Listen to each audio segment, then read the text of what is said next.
Hello all, welcome to my channel Revathi in Kitchen. Today's recipe is Nagaland's meat with bamboo shoots. It's a traditional and authentic Naga style meat curry recipe.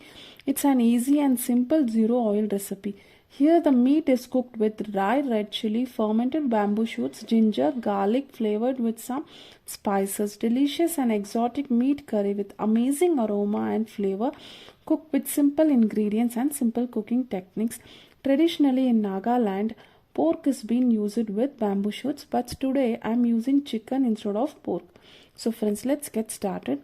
We'll take 500 grams of chicken, half a cup of fermented bamboo shoots, and 15 to 20 red chili, 2 inch of ginger, 8 to 10 garlic, and 1 teaspoon of fennel seeds, and salt as per our taste. So first we'll take the shredded and fermented bamboo shoots, add some water and soak for around 15 minutes. You can take a pot or a pan and add the chicken cubes and saute them for 1 or 2 minutes and add enough water to cover the meat, and you can cook the chicken until 50 to 60% of the chicken is been cooked. So in the meanwhile, we'll prepare the spices. For that, take a mortar and pestle and try to coarsely pound the ginger, garlic, chili and all. So first add the ginger and coarsely pound it, and then add the garlic and coarsely pound it just enough to open the flavor and keep it aside.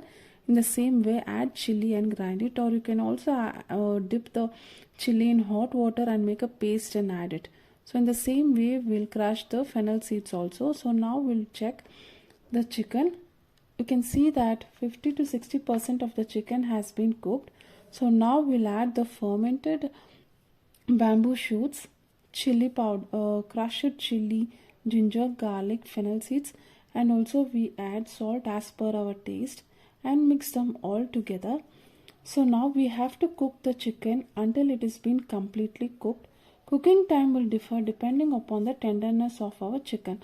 So you can adjust the consistency of the gravy as per our requirement and add some water. Close the lid and cook it until the aroma from the spices are being released. So we'll cook them for 10 to 15 minutes. Now we can see that the chicken has been cooked well, and the gravy has come to a perfect consistency. If you want, you can also add some water and make it to a thick gravy consistency. So friends, try this yummy and delicious Naga style chicken curry. It's a oil free recipe and very tasty recipe. Friends, please try this and comment me in the comment section. Thank you all for watching this.